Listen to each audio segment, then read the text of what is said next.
Hi co-educators. This is video number 2 of our teacher series, and today we will focus on what teachers need to know about the unique learning profile. Let the learning begin. In 1994 I started my education in a small town called Warmbaths in the northern province of South Africa. I quickly realized that we sit with a class full of uniquely different students and that my 4 years at the University of Pretoria did not prepare me enough for this humongous task.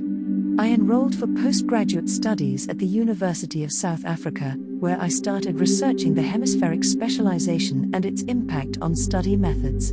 I did 10 years of research before opening my first educational company called Brain Clinic, School of Study CC. My learning process did not stop there. I learned something new every single day.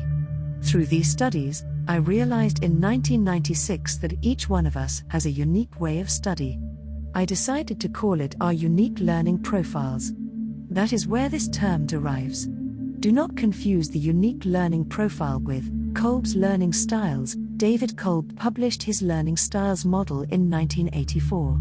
His theory worked on 2 levels. 1. The 4-stage cycle of learning. Firstly, he focuses on the experience of the child. Then he moves to reflection. Then he believes the students need to conceptualize. The last phase is the testing of knowledge. This brings us to the 4 learning styles. Number 1 is diverging, number 2 is assimilating, number 3 is converging, number 4 is accommodating. You can do your own research on these learning styles.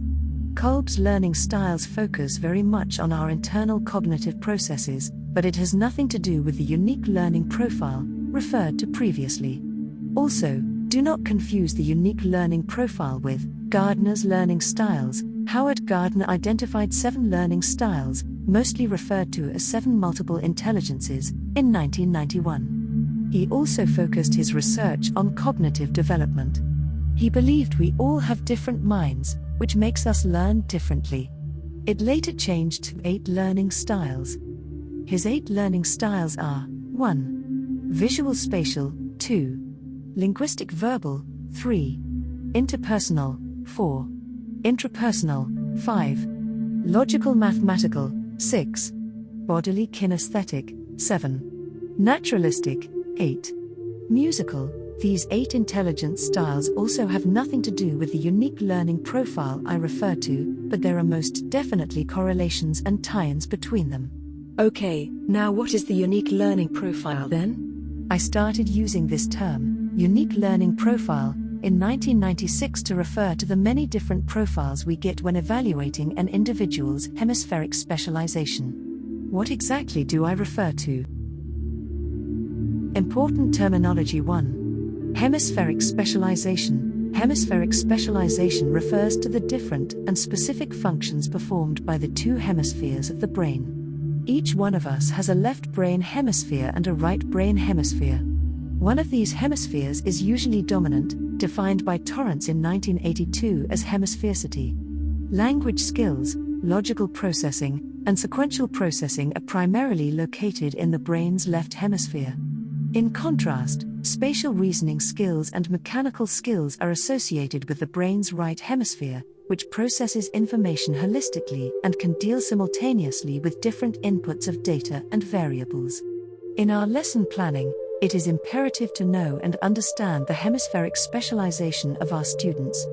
We, therefore, look at 3 dimensions in our assessment. I refer to them as 1. Lateral dimension, 2. Focus dimension, 3. Center dimension. The brain's cerebral cortex divides the lateral dimension into 2 hemispheres, joined by a massive bundle of interconnecting fibers called the corpus callosum. Without the corpus callosum, the brain's right side cannot control the body's left side and vice versa. These 2 brain halves influence our modes of consciousness. It is very beneficial for a teacher to know what the lateral dimension dominance refers to and understand how the linear and symbolic information is processed from right to left or left to right. This brings us to the end of this video. In the next video, we will focus, in detail, on all the different characteristics between the left brain and the right brain student. Remember, your students are the living messages you send to a time you may not see yourself.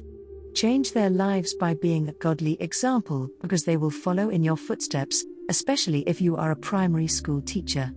Happy teachings, Annie.